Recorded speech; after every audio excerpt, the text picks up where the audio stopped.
साथियों आज के इस वीडियो में एसएससी जीडी के लिए बिल्कुल रियल पेपर जैसा एक प्रश्न पत्र देखेंगे, जिस पेपर को साथियों आपको अपनी परीक्षा से पहले पहले जरूर देखना चाहिए, क्योंकि आज की इस वीडियो में साथियों चारों विषयों का निचोड़ देखेंगे। जैसे आपके इस बार सवाल पूछे जाएंगे ठीक उसी टाइप के साथियों यहाँ पर क्वेश्चंस लिए गए हैं। और मैं कहूंगा कि अगर आप इन सभी सवालों को तैयार कर लेते हैं तो तकरीबन 30% तो साथियों क्वेश्चंस यहाँ से मेरा मानना है कि फंसेंगे। तो हिंदी होगी, जीके होगी, रीजनिंग होगी, मैथ होगी, हर एक विषय को देखेंगे बहुत अच्छे तरीके से।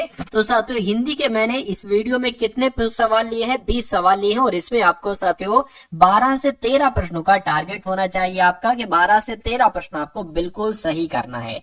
तो पहला सवाल है, कह रहे कि सेना का पर्यायवाची इसमें से क्या हो सकता है? क्या सेना को सिंधु कहते? नहीं साथियों, सिंधु की अगर बात करते हैं तो सिंधु तो एक तरीके से सागर का पर्यायवाची है।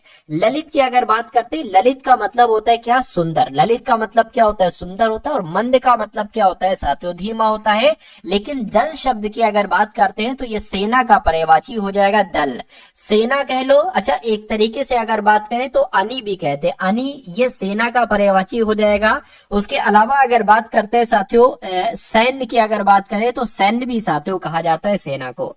अगला सवाल है आपकी स्क्रीन पर, कहा जा रहा है कि सीमा ने रोहिणी से कहा कि थकान के नाते तुम्हें उसकी मदद करनी चाहिए, बचपन के नाते, इंसानियत के नाते, या गुस्से के नाते। तो खाली जगह में अगर आप ऑप्शन नंबर सी वाले का चयन कर रहे हैं कि सीमा ने रोहिणी से कहा कि इंसानियत के नाते तुम्हें उसकी मदद करना चाहिए, तो आपका जवाब बिल्कुल करेक्ट हो जाएगा। अगला सवाल देखिए, विलोम पूछा जा रहा है जलमार्ग का। तो जलमार्ग शब्द का विलोम क्या हो जाएगा? देखिए, जल की अगर बात करें थल हो जाएगा, और मार्ग की जगह पर मार्ग आ जाएगा। तो मैं कहूंगा जल मार्ग का विलोम क्या हो जाएगा? थल मार्ग हो जाएगा। अगला सवाल है, कह रहे कि दिए गए वाक्य में गलत वर्तनी ज्ञात कीजिए। मानव का कल्याण ही मनुष्य का धर्म है। तो इसमें दिक्कत कहां पर? देखिए, ये कल्याण लिखा हुआ है, कल्याण थोड़ी ना लिखा जाता है। क्या लिखा जाता है? एक तरीके से कल्याण लिखा जाता है। क्या लिखा जाता है साथियों? कल्याण लिखा जाता है। तो मैं कहूंगा दिक्कत कहां पर है? दिक्कत यहां पर है, और यही आपका बिल्कुल सही जवाब है। अगला देखिए, कहने की जो कुछ वे जानते हैं उसे दूसरों तक पहुंचाने में वे स्वभाव से ही कृपण है। अब यहां पर अगर बात करें तो आपको बताने हैं साथियों, जो कुछ वे जानते हैं उसे दूसरों तक पहुंचाने में वे स्वभाव से ही कृपण है। तो कृपण का विलोम एक तरीके से आपसे यहाँ पर पूछा जा रहा है, तो कृपण का विलोम क्या हो जाएगा? मैं कहूंगा उदार हो जाएगा। क्या?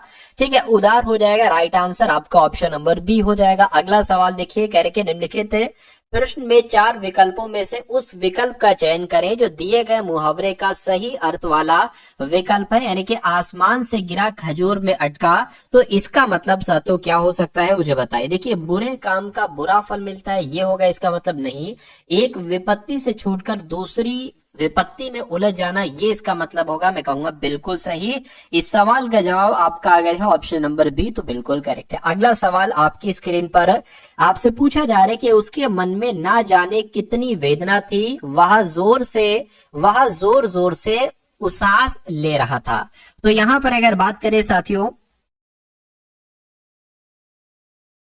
यहाँ पर साथियों ऊपर एक तरीके से टाइप होना चाहिए। देखिए, इसका आपसे ये एक तद्भव शब्द है, इसका आपसे तत्सम शब्द पूछा जा रहा है कि तत्सम क्या होगा। तो उसास का तत्सम क्या होता है साथियों?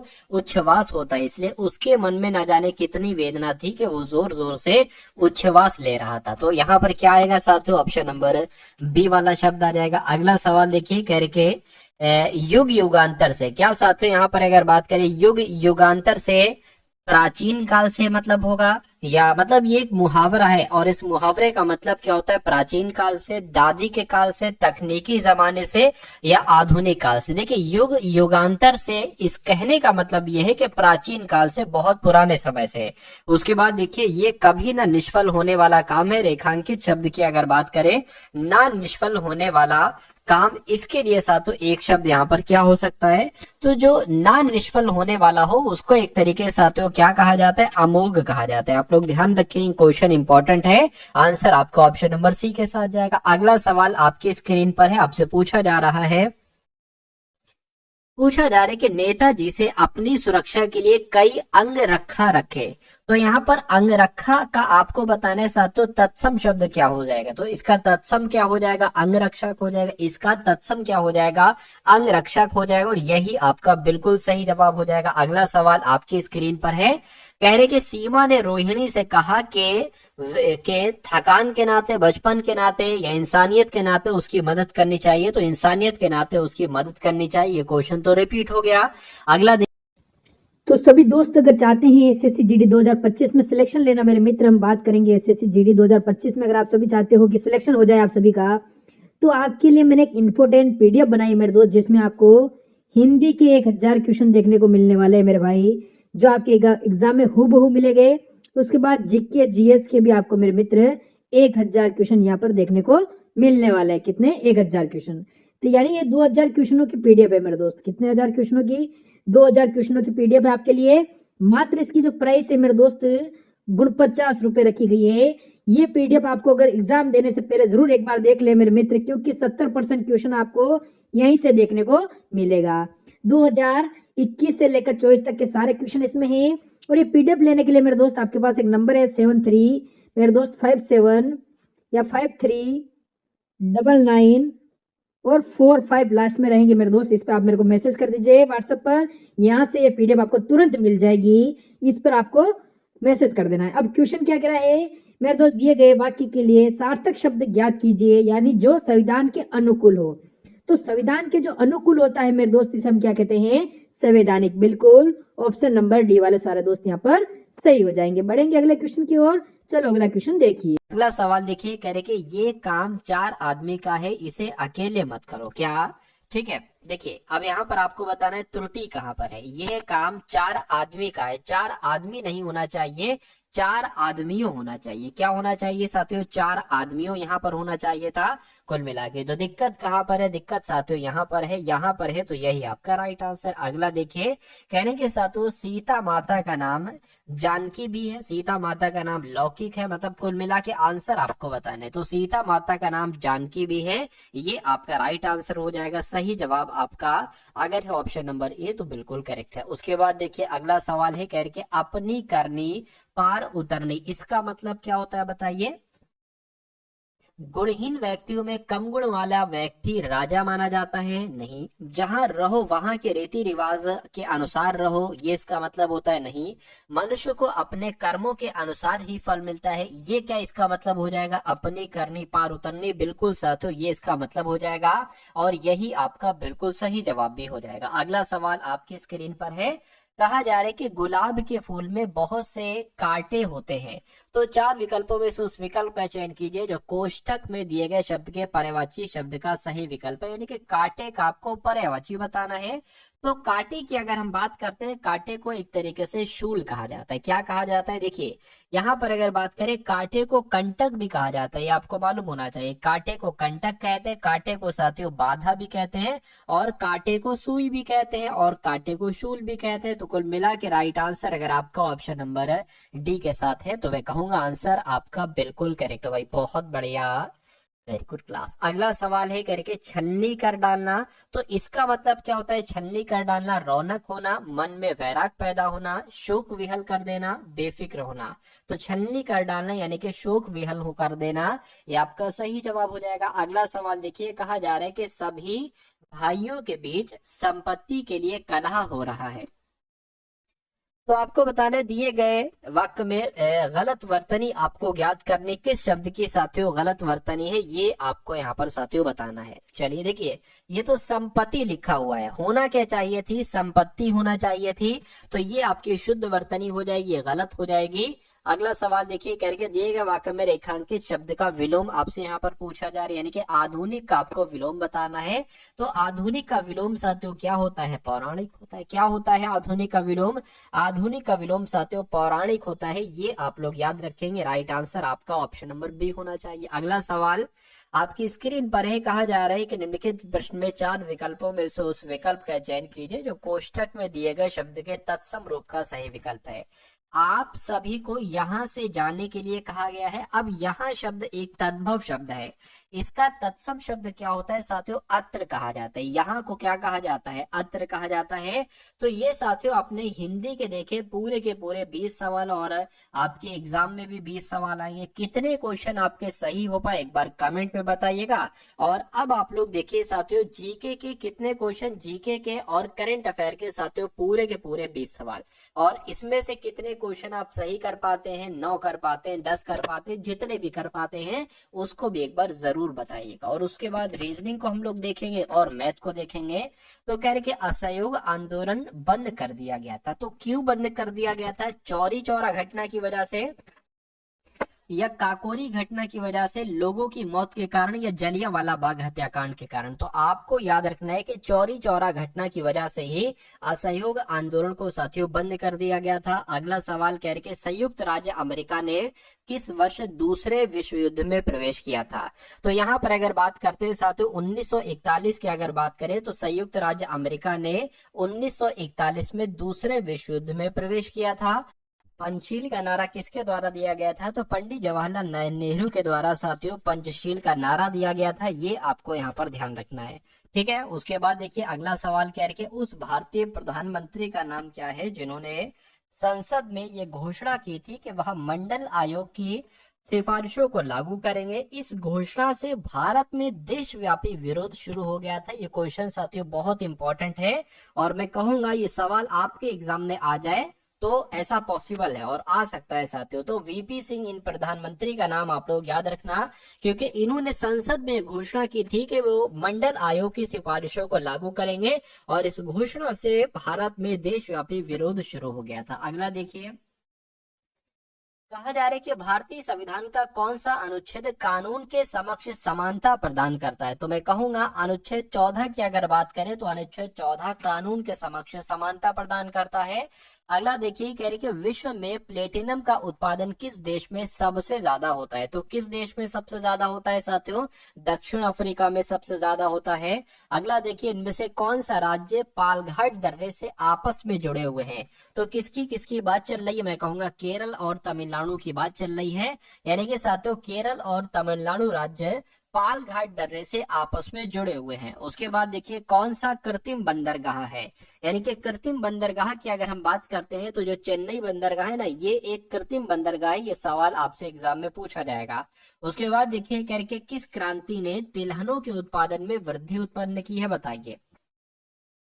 तो अगर बात करते हैं साथियों पीली क्रांति की, तो आपको याद रखना है कि पीली क्रांति ने तिलहनों के उत्पादन में वृद्धि उत्पन्न की है। उसके बाद देखिए भारत में निम्न में से क्या अप्रत्यक्ष कर की श्रेणी में है। तो क्या अप्रत्यक्ष कर की श्रेणी में है साथियों, आपसे पूछा जा रहा है। तो सेवा कर आपका यहाँ पर सही जवाब हो जाएगा।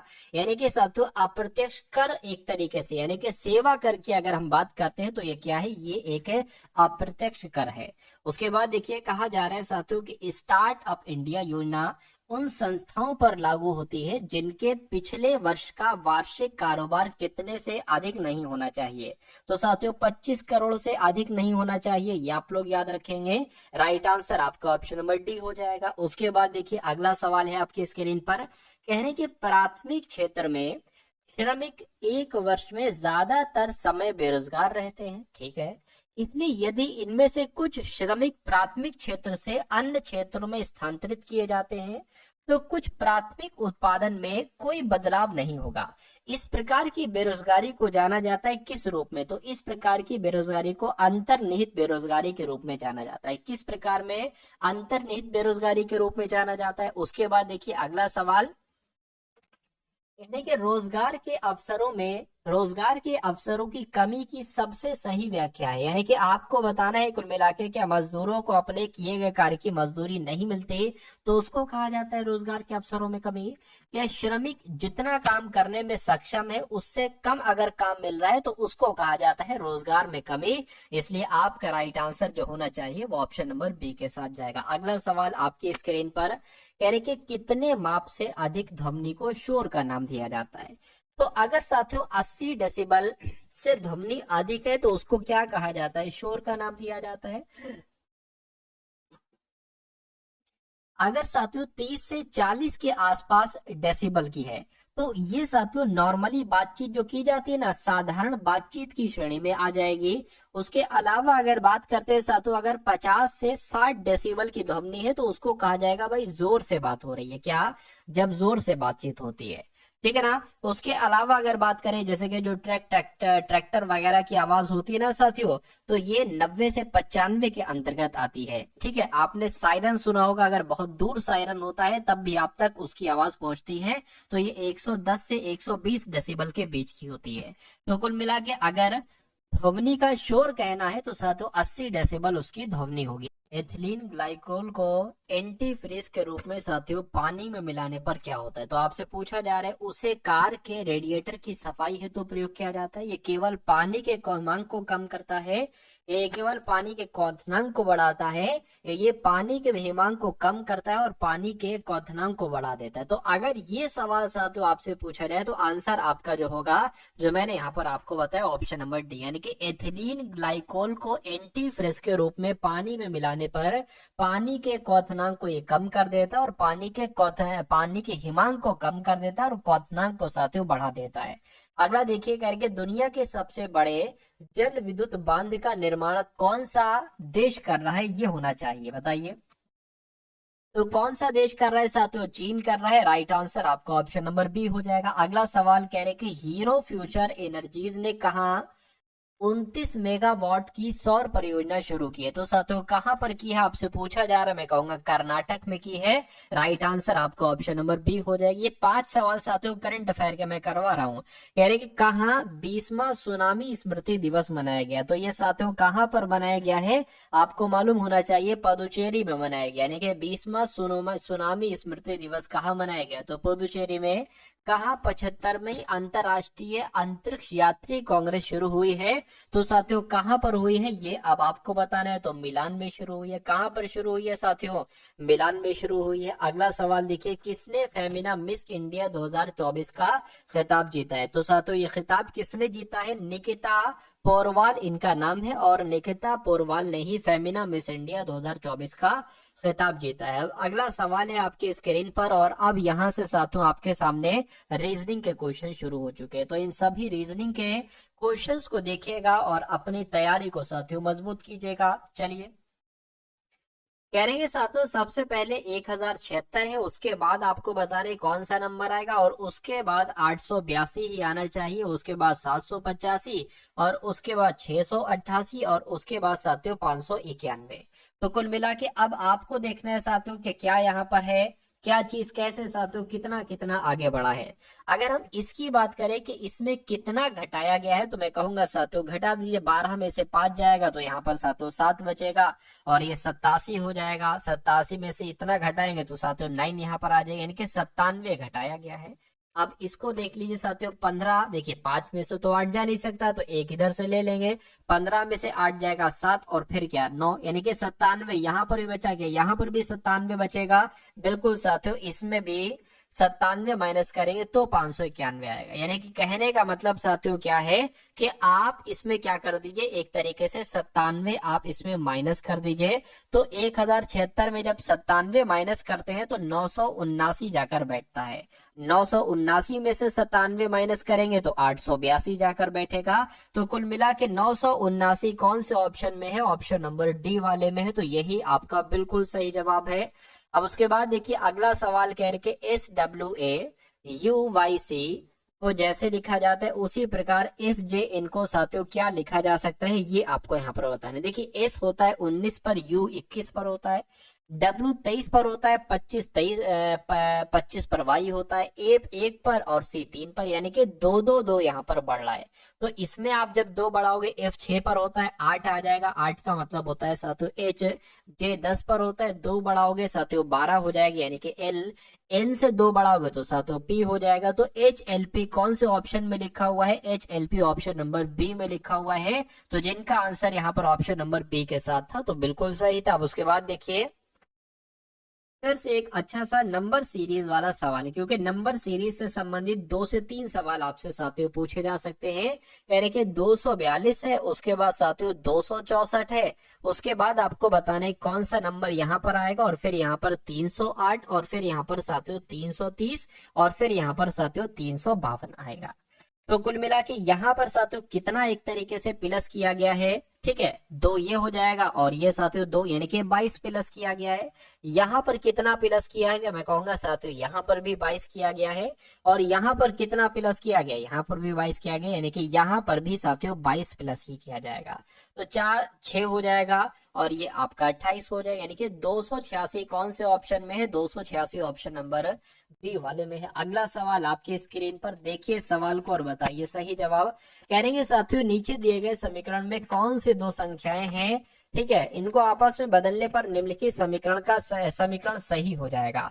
तो अगर साथियों प्लस की जगह पर ये माइनस होगा, शायद प्लस की जगह पर माइनस, माइनस की जगह पर प्लस कर दे, और 2 की जगह पर 5, 5 की जगह पर माइनस कर दे, तो ये होगा। या मतलब कैसे क्या साथियों यहाँ पर हो सकता है, इसमें साथियों हम लोग डी से चले तो गुणा की जगह पर प्लस, और साथियों प्लस हो वहां पर गुणा लिख देना, 4 की जगह पर 5 और 5 की जगह पर 4 आप लिख देना। तो सबसे पहले अगर बात करें, देखिए साथियों 5 है तो 5 की जगह पर 4 आ जाएगा, 7 की जगह पर 7 रहेगा, 4 है तो 4 की जगह पर 5 आ जाएगा, 8 का 8 रहेगा, 2 का 2 रहेगा। अब देखिए बराबर 17 आना है।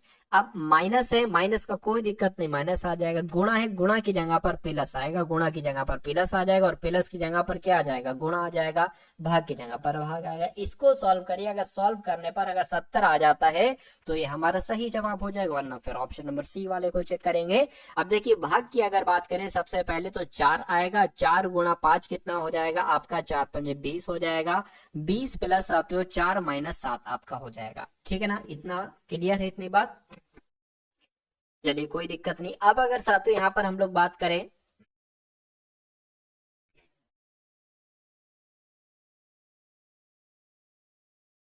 चार माइनस 7 कितना हो जाएगा, तो अगर 4 माइनस 7 की अगर बात करें तो यहाँ पर साथियों -3 आ जाएगा, -3 प्लस 20 आ जाएगा। अब प्लस माइनस है, प्लस माइनस की बात करें तो माइनस आता है, यानी कि दोनों आपस में घटेंगे, घटेंगे और बड़े नंबर में जो साइन लगा होगा ना वो साइन आएगा, तो यहाँ पर साथियों 70 आ जाएगा, यानी कि 17 बराबर 70 आ चुका है।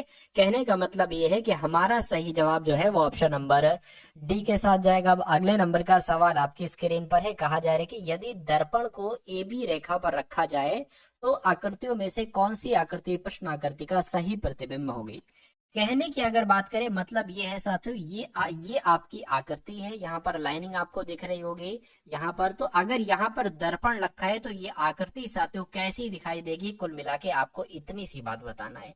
देखिए अब यहाँ पर अगर बात करें ये चीज ऐसे है, ठीक है, ये चीज ऐसे है, तो मैं कहूंगा कि साथियों दर्पण में ये चीज ऐसे दिखाएगी, यानी ये चीज यहाँ पर है ना तो ये चीज यहाँ पर आ जाएगी। और अगर बात करते हैं ये चीज जो है ना, ये चीज ऐसे दिखाई देगी। उसके अलावा अब देखिए ये चीज कहाँ पर है, ये चीज यहाँ पर नहीं है, ये चीज यहाँ पर भी नहीं है, ये चीज यहाँ पर है और ये चीज यहाँ पर है। ठीक है, अब देखिए अब अगर बात करते हैं साथियों, देखिए अब ये वाला जो है ये यहाँ पर दिखेगा, और ये वाला साथियों ये यहाँ पर दिखेगा। यानी कि अगर हम बात करते हैं साथियों यहाँ पर कैसे बन जाएगा, ऐसे बन जाएगा, ये ऐसे करके। क्या यहाँ पर है ये ऐसे है, बिल्कुल कोई दिक्कत नहीं है। अब इसकी बात करें साथियों तो ये कैसे कुछ बन जाएगा, ये कुछ ऐसे बन जाएगा साथियों, ये कुछ ऐसे बन जाएगा। तो क्या ये यहाँ पर ये ऐसे है और मैं ऐसे की बात कर रहा हूं, तो ऐसे ये यहाँ पर ऑप्शन नंबर डी वाले में है। तो कुल मिला के इस सवाल का जवाब आपका अगर है ऑप्शन नंबर डी तो बिल्कुल करेक्ट है। अगला सवाल, उसके बाद देखिए अगले नंबर का सवाल है, कहा जा रहा है कि 7 लड़कियां हैं P Q R S T और साथियों U और V, ये 7 लड़कियां करके एक वृत्ताकार मेज के चारों ओर केंद्र से बाहर की ओर मुख करके बैठी हैं। यानी कि साथियों एक क्या कहा गया, एक वृत्ताकार मेज है ना, तो ये साथियों हम लोगों ने एक वृत्ताकार मेज बना ली। यहाँ पर 7 लड़कियां हैं, तो मान लीजिए 1 2 3 4 5 6 और एक साथियों 7। इन सभी का मुंह कहाँ पर बताया गया, केंद्र से बाहर की ओर बताया गया साथियों। इन सब का मुंह क्या है, इन सब का मुंह की अगर बात करें केंद्र से बाहर की ओर है, ये बात भी क्लियर। उसके बाद देखिए कह रहे कि Q और R दोनों के निकटतम पड़ोसी P है। ठीक ठीक है, कोई दिक्कत नहीं है। उसके बाद लिखा हुआ है कि एस ना तो आर की और ना ही टी की पड़ोसी है, ठीक है। कह रहे टी और यू दोनों की निकटतम पड़ोसी वी है, यहाँ पर वी आएगा और वी एस के दाईं ओर दूसरे स्थान पर बैठी। देखिए सबसे सटीक लाइन हमें ये लग रही है कि हम अभी इसको लिख सकते हैं, बाकी इन सब में कंफ्यूजन है। तो ये हम लिख सकते हैं, तो साथ इसको लिख दीजिए। क्या कहा जा रहा है, कह रहे कि इसके दाईं ओर दूसरे स्थान पर वी बैठी है। तो मान लीजिए अगर एस यहाँ पर है तो इसका दायां किधर होगा, इसका दायां इधर होगा। और वी कहां पर बैठेगी, वी साथ यहाँ पर बैठी, क्योंकि सबका मुंह बाहर की तरफ है ना, इसलिए इसका दायां इधर होगा, वरना इसका दायां इधर होता अगर सबका मुंह केंद्र की तरफ होता, ठीक है ना। उसके बाद आगे क्या लिखा हो, कह रहे कि एस यू की निकटतम पड़ोसी है। एस यू की यानी कि यू या तो साथियों यहाँ पर आएगा, या तो यू यहाँ पर आएगा, या साथियों यू यहाँ पर आएगा। एस जो है ना ये यू की निकटतम पड़ोसी, ये बात क्लियर होगी। अब उसके बाद एक बार फिर से पढ़िए क्या कहा जा रहा है। अच्छा ये वाली लाइन होगी, देखिए टी और यू दोनों की निकटतम पड़ोसी वी है, ठीक है। एस क्या लिखा हुआ है, टी और यू, तो टी और यू मान लीजिए साथियों यहाँ पर है, ठीक है। तो टी और यू की निकटतम पड़ोसी वी है, यानी कि यू हमें यहाँ पर ही बनाना चाहिए। क्यों, क्योंकि वी निकटतम पड़ोसी आ गया। तो एक काम करिए साथियों, इसको हटा दीजिए, इस वाले को और इस वाले को आप हटा दीजिए। ये लाइन भी अब क्लियर हो गई, ठीक है। यू की निकटतम पड़ोसी एस है, यू की निकटतम पड़ोसी एस है, ये बात भी क्लियर हो गई। अब यहां से पढ़िए दोबारा से, यानी कि क्यू और आर दोनों की निकटतम पड़ोसी पी है। तो Q और R दोनों के निकटतम पड़ोसी P है। अभी इसको स्किप करो। कह रहे कि S ना तो R की, S ना तो R की और ना ही T की निकटतम पड़ोसी है। यानी कि साथियों S ना तो R की, यानी कि R ना तो यहाँ पर बनेगा, ठीक है। और कह रहे कि T और U दोनों के निकटतम पड़ोसी V है।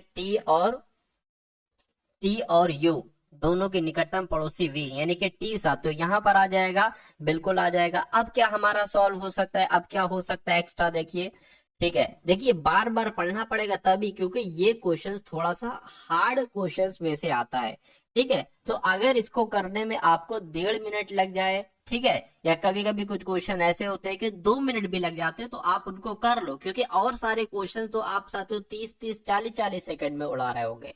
चलिए ये थोड़ा सा कठिन है, तो इसको देख लीजिए। कह रहे कि क्या क्या हो गया। अब ये देखिए Q और R दोनों की निकटतम पड़ोसी P है, Q और R दोनों की निकटतम पड़ोसी P है।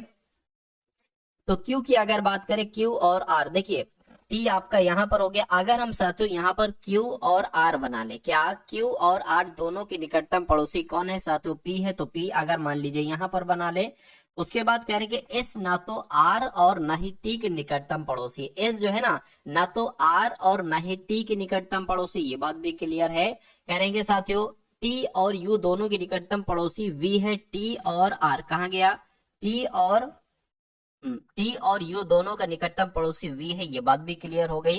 कह रहे कि S के दाईं ओर दूसरे स्थान पर V बैठा है, S के दाईं ओर दूसरे स्थान पर V बैठा है, ये बात भी क्लियर हो गई। U की निकटतम पड़ोसी है S, ये बात भी क्लियर होगी। R के ठीक बाईं ओर कौन बैठा हुआ है, तो R के दरिए R के ठीक बाईं ओर कौन बैठा हुआ है साथियों, T बैठा हुआ है। तो आपका जवाब क्या होगा, यहाँ पर आपका जवाब ऑप्शन नंबर A हो जाएगा, यानी कि T हो जाएगा। तो इस सवाल को साथियों मेरा मानिएगा, एक बार दोबारा इसको आप लोग देखिएगा, थोड़ा सा और अच्छे तरीके से आपके यहाँ पर समझ में आ जाएगा। उसके बाद देखिए अगले नंबर का सवाल है आपके स्क्रीन पर। कह के दिए गए विकल्पों में से किन दो संख्याओं को आपस में बदलने पर निम्नलिखित समीकरण सही हो सकता है, बताइए। जैसे कि अगर बात करें, मान लीजिए 7 और 4 को अदला बदली कर दे, यानी कि 7 की जगह पर 4, 4 की जगह पर 7, या 3 2 को। हम सबसे पहले साथियों ऑप्शन नंबर ए से शुरुआत कर लेते हैं, ठीक है। 7 की जगह पर 4 और 4 की जगह पर 7, तो हम क्या रख देंगे 7, ये भाग का निशान होगा। चलिए 12 हो गया, 3 हो गया, 4 है ना, तो साथियों यहाँ पर क्या आ जाएगा 7 आ जाएगा। भाग 2 की जगह पर साथियों 2 आएगा। प्लस की जगह पर क्या आ जाएगा, अच्छा यहाँ पर 4 है, 4 की जगह पर 2 हो गया, ठीक है ना।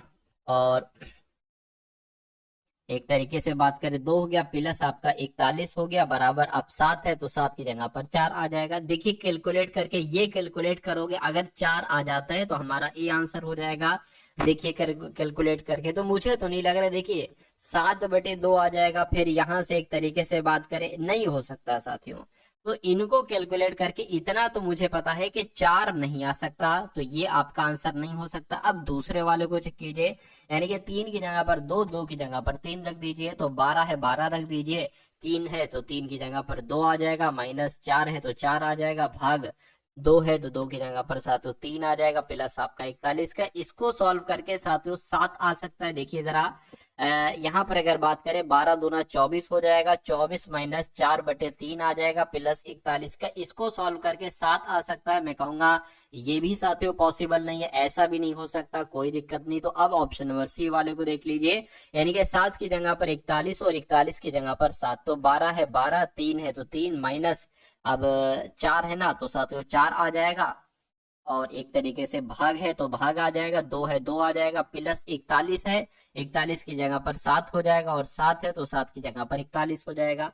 क्या इसको सॉल्व करके 41 आएगा? जरा देखिए, 12 3 आपका 36 हो जाएगा, -4 की भाग 2 से तो साथ यहाँ पर 2 आएगा, 7 हो जाएगा। 36 में से 2 जाएगा, 34 बचेगा, 34 प्लस 7 कितने हो जाएंगे? 41 हो जाएंगे, यानी कि 41/41 यहाँ पर तो आ चुका है। तो मैं कहूंगा कि आपका सही जवाब जो जाएगा वो ऑप्शन नंबर सी के साथ जाएगा। अगला सवाल आपकी स्क्रीन पर है, देखिए और बताइए सही जवाब आपका क्या होगा। कहना का मतलब साथियों यहाँ पर क्या है, यानी कि एक ये आकृति आपके सामने अगर ये दर्पण में दिखती है साथियों, तो ये दर्पण में आकृति कैसे दिखेगी, इतनी सी बात आपसे पूछी जा रही। देखिए ये जो वर्ग है ना, ये इसका इधर को है थोड़ा, मतलब इस लाइन से मिला हुआ है, तो इधर अब जो वर्ग बनेगा दर्पण में वो थोड़ा सा इस लाइन से मिला हुआ होगा, ठीक है ना, वो थोड़ा सा इस लाइन से मिला हुआ होगा। अब देखिए यहां पर अगर बात करें, अब देखिए ये लाइन एक ऐसी लाइन है, ठीक है ना, तो जो दर्पण में आपको लाइन दिखेगी वो साथियों कैसे दिखेगी, वो कुछ इस टाइप से दिखेगी, मतलब ऐसे करके दिखेगी, ठीक ऐसे दिखेगी। लेकिन यहाँ पर वो चीज नहीं है, यहाँ पर भी वो चीज नहीं है, यहाँ पर भी वो चीज नहीं है, सिर्फ और सिर्फ वो चीज यहाँ पर है। यानी कि साथियों अगर बात करते हैं तो ये लाइन वास्तविक में जो बनेगी वो ऐसे करके बनेगी, ठीक है ना, ऐसे करके बनेगी साथियों, और ये ऐसे करके हो जाएगी। तो कुछ ऐसे करके ऑप्शन नंबर ए में ही आपको नजर आ रहा है, इसलिए आप ऑप्शन नंबर ए आपका बिल्कुल सही जवाब हो जाएगा। अगला सवाल देखिए, कथन और निष्कर्ष वाला सवाल आपके सामने आ चुका है। क्या कहा जा रहा है, कह रहे कि सभी पहिए साइकिल हैं। तो मान लीजिए साथियों ये क्या हो गए, ये पहिए हो गए, ये पहिए हो गए, और कहा गया है कि सभी पहिए क्या है, सभी पहिए साथियों साइकिल है, तो सभी पहिए साइकिल हमने बना दी। कह रहे कि कुछ साइकिल, मान लीजिए इतनी साइकिल क्या हो जाएंगी, इतनी साइकिल टब हो जाएंगी, तो ये बात भी क्लियर हो गई। अब देखिए, अब निष्कर्ष को देखिए, बताइए कौन सा निष्कर्ष सही है कौन सा गलत है। क्या कहा जा रहा है कि सभी टब पहिए हैं, सभी टब पहिए हैं। भाई टब यहाँ पर है और पहिए यहाँ पर है, मैं कहूंगा कोई टब पहिए नहीं है, तो ये गलत हो जाएगा, ठीक है, सभी टब पहिए थोड़ी ना है। अगर ये होता कि कुछ टब साइकिल है तो हमारा सही हो जाता। कह रहे कि सभी साइकिल टब है, सभी साइकिल टब कैसे हैं भाई, कुछ साइकिल टब है, अगर ये होता तो सही हो जाता, इसलिए भी गलत हो जाएगा। सभी साइकिल पहिए हैं, सभी साइकिल पहिए नहीं है, ये भी गलत हो जाएगा। अगर ये होता सभी पहिए साइकिल है तो सही हो जाता। तो मैं कहूंगा कोई भी निष्कर्ष अनुसरण नहीं करता, ऐसा कहां पर लिखा हुआ है, ऐसा आपका ऑप्शन नंबर सी में लिखा हुआ है। तो जिनका आंसर ऑप्शन नंबर सी था, मैं कहूंगा आंसर आपका बिल्कुल करेक्ट था, सी नहीं बल्कि बी था। अगला सवाल देखिए साथियों आपकी स्क्रीन पर, कहने के दिए गए शब्द को अंग्रेजी शब्दकोश में आने के क्रम में व्यवस्थित आपको करना है। साथियों अगर आपने अभी तक इस वीडियो को लाइक नहीं किया तो रिक्वेस्ट करता हूं वीडियो को आप लोग एक बार लाइक कर दीजिए, और चैनल पर अगर आप लोग नए हैं तो चैनल को तुरंत सब्सक्राइब कर लीजिए, कम से कम जब तक आपकी क्लासेस हैं, क्योंकि आपका एग्जाम 4 फरवरी से आरंभ है, तो 4 फरवरी तक आपके सारे कॉन्सेप्ट साथियों क्लियर कर दिए जाएंगे। क्योंकि डेली साथियों में पिछले वर्षों के पेपर का एनालिसिस करता हूं, मैं देखता हूं कि उसमें किस किस टाइप के क्वेश्चंस पूछे गए हैं, और उन सब कॉन्सेप्ट को, यानी कि जितने भी क्वेश्चंस के कॉन्सेप्ट बनते हैं, चाहे वो रीजनिंग में हो चाहे वो मैथ में हो, सब कुछ साथियों एनालिसिस किया जाता है, और सारे कॉन्सेप्ट आपके समक्ष रख दूंगा 4 फरवरी से पहले पहले। तो अगर आप वाकई में एग्जाम को क्रैक करना चाहते हैं तो इन सभी कॉन्सेप्ट को अगर आप तैयार कर लेंगे तो मैथ रीजनिंग के सारे क्वेश्चन आप बिल्कुल सही कर पाओगे। और अगर ऐसा हो जाता है कि मैथ रीजनिंग के सारे क्वेश्चन सही कर दो तो सिलेक्शन आपका 90% साथियों तय हो जाएगा, और बाकी अगर हिंदी की आपने कर दिए तो फिर 100% आपका सिलेक्शन निश्चित हो जाएगा। चलिए, दिए गए शब्दों को अंग्रेजी शब्दकोश में आने के क्रम में व्यवस्थित कीजिए। यानी कि देखिए डीईसी यहाँ पर है, डीईसी यहाँ पर है, अच्छा ए भी है, डीईसीए यहाँ पर है, डीईसीए यहाँ पर है, यहाँ पर भी है, और यहाँ पर भी है, और यहाँ पर भी। अब आपको बताना है सबसे पहले क्या आता है, एन, सबसे पहले एम या सबसे पहले डी, जी या वाई, सबसे पहले साथियों क्या आता है बताइए। तो मैं कहूंगा सबसे पहले डी आता है, तो ये 3 वाला आ जाएगा। उसके बाद एन आता है या एम, उसके बाद साथियों जी आता है, तो साथियों यहाँ पर 4 आ जाएगा, ठीक है ना। उसके बाद साथियों एम आता है और उसके बाद ये आता है, यानी कि 2 फिर 1 और फिर 5 आ जाएगा। तो साथियों 34,215 कहाँ पर लिखा हुआ है? 34,215 ऑप्शन नंबर बी। इस सवाल को देखिए साथियों, और इस सवाल को आप लोग सॉल्व कीजिए। क्या कहा गया यहाँ पर? कह रहे कि 2 ऑफ 40, यानी कि ऑफ का मतलब क्या हो जाएगा साथियों? गुणा हो जाएगा -44 प्लस 296। 296 नहीं है साथियों, 2 माइनस 96। क्या है? 2 माइनस यहाँ पर 96 है। तो इसको सॉल्व कीजिए। देखिए अगर यहाँ पर इसका मतलब होता है गुणा, तो गुणा करेंगे 40 गुना कितना हो जाएगा साथियों? 40 गुना आपका 80 हो जाएगा। 80 माइनस इसको सॉल्व करेंगे तो 44 और 2 46 हो जाएगा। 46 माइनस 96 साथियों कितना हो जाएगा? यानी कि 96 में से 46 अगर घटेगा तो 6 कितना हो जाएगा? 6 में 6 इतना हो जाएगा, ये आपका 50 आ जाएगा। अब लेकिन माइनस का 50 बचेगा, ठीक है, क्योंकि बड़ी संख्या में माइनस है, तो माइनस एक ये, और एक ब्रैकेट के बाहर भी तो साथियों माइनस है, ब्रैकेट के बाहर, तो माइनस माइनस ये प्लस हो जाएगा, ठीक है। तो मैं कहूंगा 80 प्लस 50 यहाँ पर हो जाएगा, और 80 प्लस 50 कितना होता है? 130 होता है। तो इस सवाल का जवाब आपका किस ऑप्शन के साथ जाएगा? ऑप्शन नंबर सी, 130 के साथ जाएगा। उसके बाद देखिए कहा जा रहा है कि 33% की छूट के बाद एक वस्तु 2546 रुपए में बेची जाती है, वस्तु का अंकित मूल्य क्या है? देखिए किसी वस्तु को अगर 33% की छूट पर बेचा जाता है तो मेरे ख्याल से वो 67% में बेची जाएगी, और 67% में जब वो वस्तु बेची जाती है तो वो वस्तु 2546 में बेची जा रही है। इनका कहने का मतलब है, तो कहने का मतलब है 67% की वैल्यू 2546 है। आप अंकित मूल्य निकाल लीजिए, यानी कि 100% की वैल्यू साथियों आप निकाल लीजिए। तो ये 25/46 ये क्या हो जाएगी? ये 1% की वैल्यू हो गई। 100% की वैल्यू निकालना है तो 100 से साथियों आपको क्या कर लेना है? आपको गुणा कर लेना है।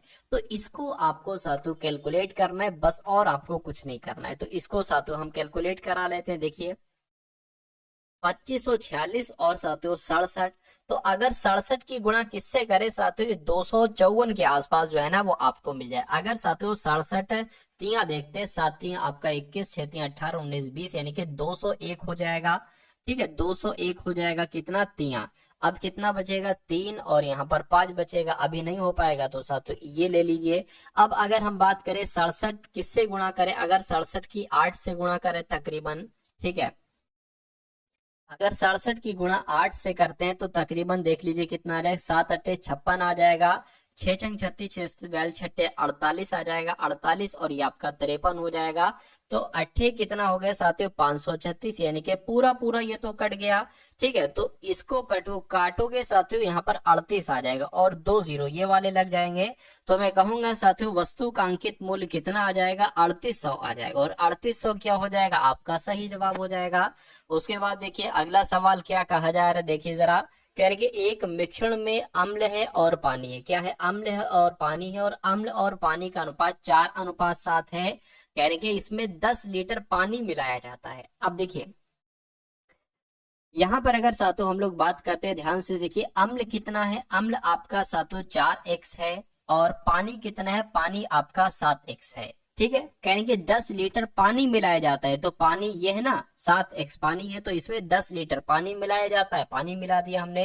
कहेंगे तो अम्ल और पानी का अनुपात कितना हो जाता है? तो अम्ल और पानी का अनुपात 8:19 हो जाता है। अम्ल का अनुपात 8 हो गया, पानी का अनुपात 19 हो गया। तो मिश्रण में अम्ल की मात्रा कितनी होगी? तो अम्ल की मात्रा मिश्रण में कितनी है साथियों? 4x है, यानी कि 4x की वैल्यू आपको निकालना है। तो इसको साथियों आप क्या करा लीजिए, इसको आप एक तरीके से यहाँ पर साथियों कैलकुलेट करा लीजिए। 19 चौक साथियों कितना हो जाएगा? एक तरीके से 76 हो जाएगा। तो यहाँ पर क्या आ जाएगा साथियों? इसकी जब गुणा होगी 19 चौक 76, यानी कि 76x आपका यहाँ पर आ गया, और बराबर क्या आ जाएगा? 7x की गुणा 8 से होगी, 7 अट्ठे 56, यानी कि 56x यहाँ पर आ जाएगा, प्लस 8 धाम 80, 80 यहाँ पर आ जाएगा।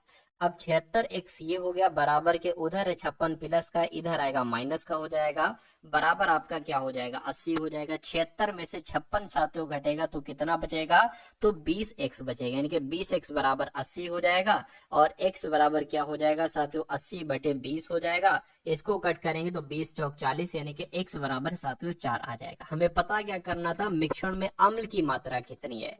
तो हमने साथियों देखिए अम्ल की मात्रा 4x है और साथियों पानी की मात्रा 7x है। तो अगर अम्ल की मात्रा पूछी जाती और अम्ल की मात्रा ही पूछी जा रही है तो x की वैल्यू 4 है, 4x की वैल्यू आपको बताना है, तो 4 गुणा 4 यानी कि 16 लीटर जो हो जाएगी वो अम्ल की मात्रा हो जाएगी। अम्ल की मात्रा अगर पानी की मात्रा पूछा जाता तो साथियों 7 गुणा 4 आप बता देते तो 28 आपका आंसर हो जाता। उसके बाद देखिए अगला सवाल है, कहा जा रहा है कि 15 लड़कों के एक समूह की औसत आयु कितनी है, 24 वर्ष है। 13 वर्ष की आयु वाला एक लड़का समूह को छोड़ देता है और एक नया लड़का समूह में शामिल हो जाता है। कहने के उस समूह की औसत आयु 1 वर्ष साथियों बढ़ जाती है, तो नए लड़के की आयु क्या है। सबसे पहले यहाँ पर पहली लाइन को देखिए, क्या कहा जा रहा है साथियों, 15 लड़कों के समूह की औसत आयु 24 है। तो 15 लड़कों का एक समूह है और इसकी औसत आयु कितनी है साथियों 24 है।